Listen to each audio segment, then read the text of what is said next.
Habang nasa New York, USA, napanood ni Pangulong Bongbong Marcos ang video ng pangtataboy ng isang tauhan ng Migrant Workers Office sa mga OFW sa Bahrain na nanghihingi ng ayuda.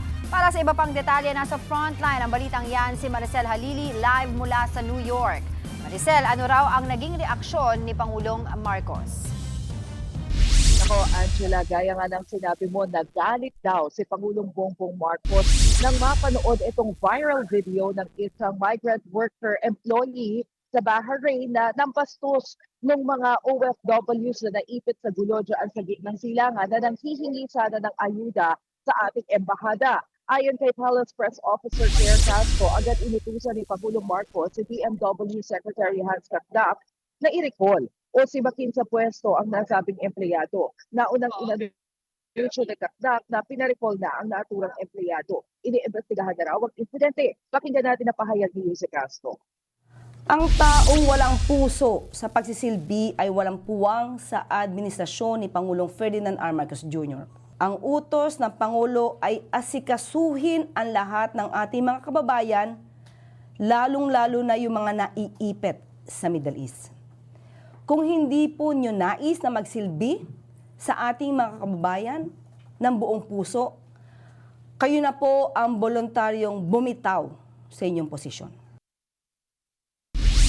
Hindi rin maitatanggi na matindi ang epekto ng gulo sa Middle East maging sa halaga ng piso kontra dolyar. Nagsara kahapon sa 59 pesos and 50 centavos ang piso kontra dolyar na panibagong all-time low. Ayon sa palasyo, inaasahan na raw nilang mangyayari dito. Maaari raw magkaroon ng intervention ng Bangko Sentral ng Pilipinas kung kailangan.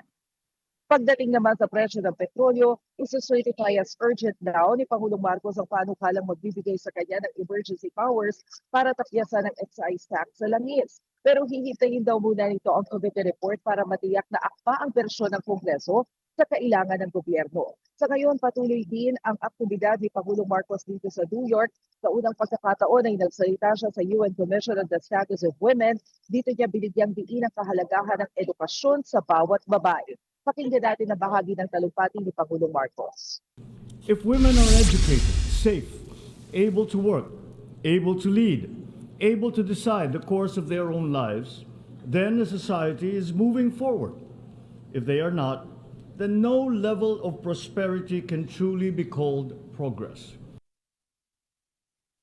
Matapos ito, nakipagpulong si Pangulong Marcos kay UN Secretary General Antonio Guterres. Dito niya muling ikinampanya ang pakay ng Pilipinas na magkaroon ng non-permanent seat ang Pilipinas sa UN Security Council.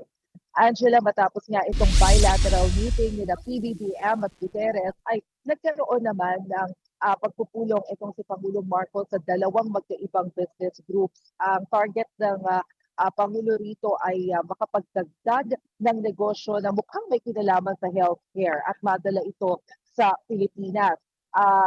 Ngayong araw nga natatapos yung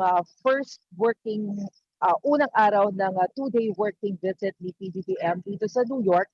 Bukas, alas 7 na kasi ng gabi dito, Angela. So bukas naman, inaasahan na haharapin na ni Pangulong Marcos yung UN Security Council kung saan nga nagbabay tayo or kinukuha natin sana yung isa sa mga pwesto para sa non-permanent seat sa UNSC. Angela? Maraming salamat, Maricel Halili.